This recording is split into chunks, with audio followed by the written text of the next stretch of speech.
د قران کریم یو آیت دو آیتونه درې آیتونه دا با ترجمه سره او سنه تفسیر سره ځان پاغي باندې پوي کی او بیا پکور کی داغي مذاکره وکي ځکه دا الله تبارک وتعالى طرفنا انوارات چې کوم بیت الله باندې راوريږي داغي نه بعد د تمام دنیا په مساجدو باندې تقسیميږي. اعوذ بالله من الشیطان الرجیم. بسم الله الرحمن الرحيم. أولئك الذين آتيناهم الكتاب والحكم والنبوة فإن يكفر بها هؤلاء فقد وكلنا بها قوما ليسوا بها بكافرين. أولئك الذين هدى الله فبهداه مقتده قل لا أسألكم عليه أجرا إن هو إلا ذكرى للعالمين. صدق الله.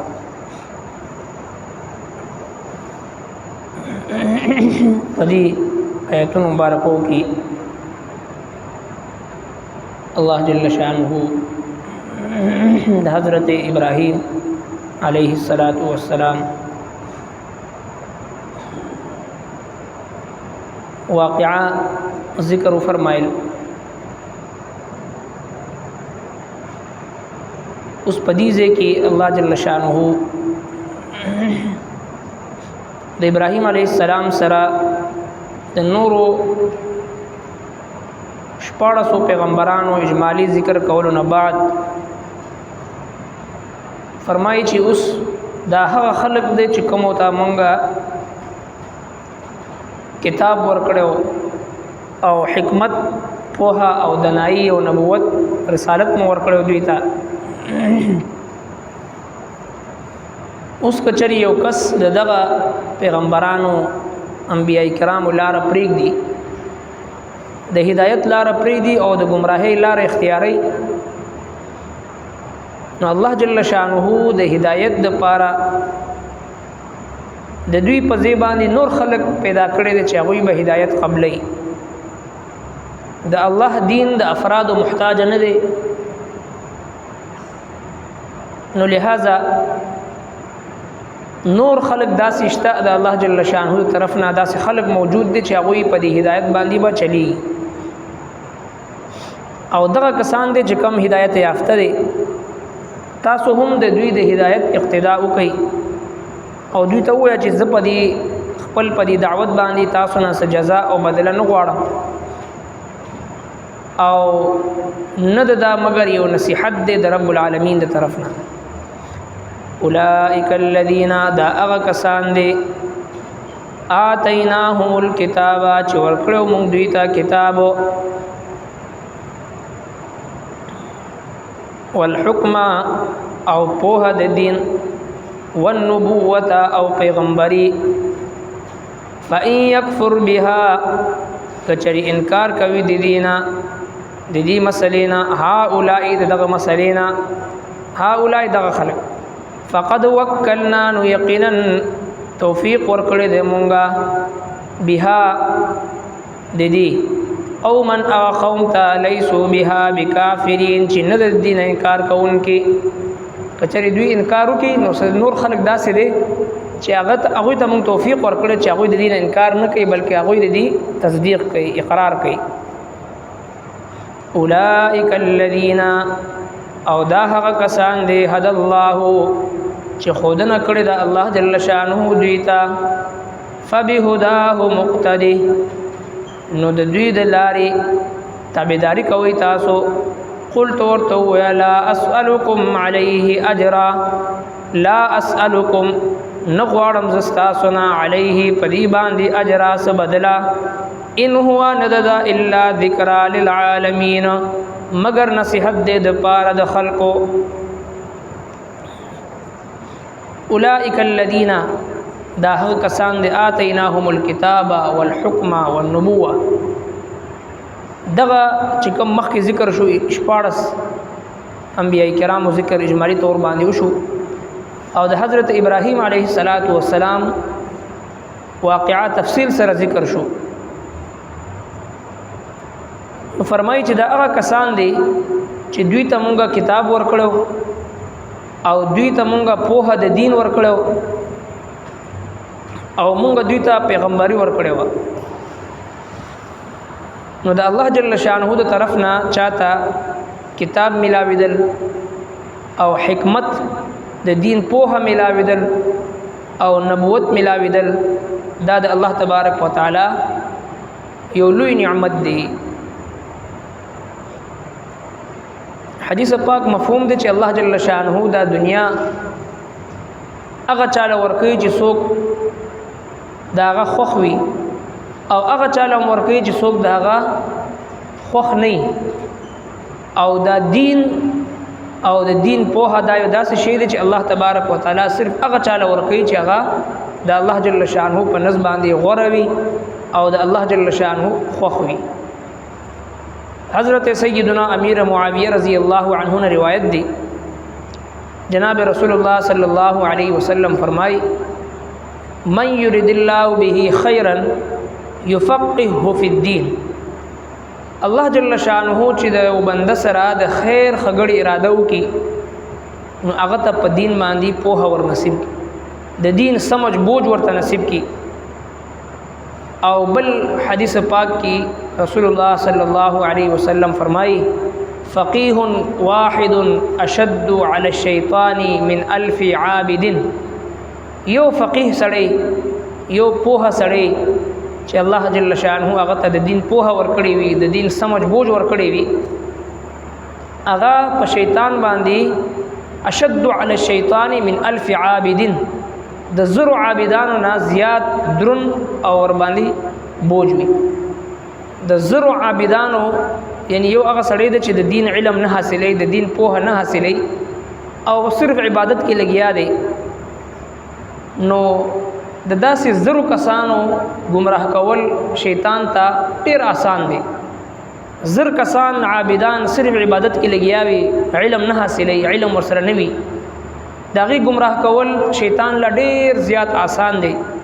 یو هغه سړی چې هغه د دین علم لري پوهه لري او فقه یعنی فقيه وي د دین پوهه لري د دین سمجھ لري د دین علم زده کوونکی وي د دین طالب وي نو یو فقيه او یو د دین پوهه لرونکي کس په شیطان باندې د زرو عابدانو نه زیات درون وي. نو لہذا د دین د ذکر او خودنه د په تمام عبادتو کې ټول نه افضل عبادت دي افضل عبادت دی.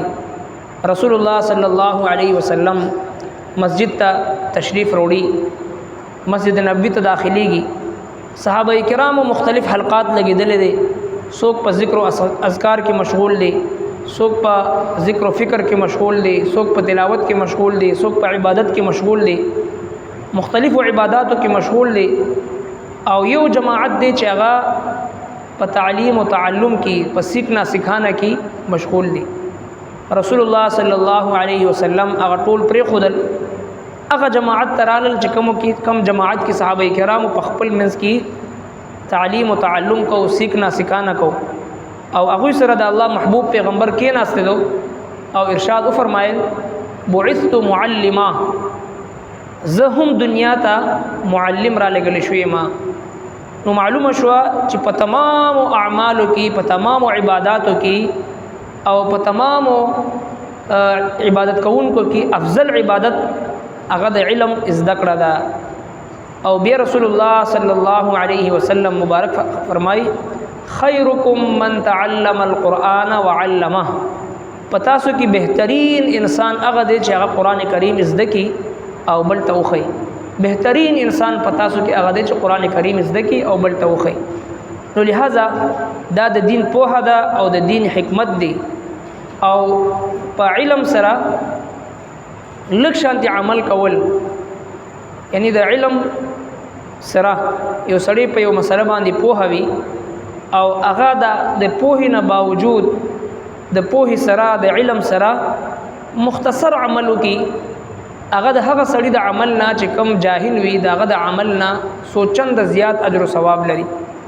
دی وجنا د علم فضیلت دی. نبی کریم صلی الله علیه وسلم مبارک فرمای فضل العالم علی العابد کفضلی علی ادناکم. د الله محبوب پیغمبر د عالم مثال په عابد باندې په عام سړی باندې داسې ورکړی دی.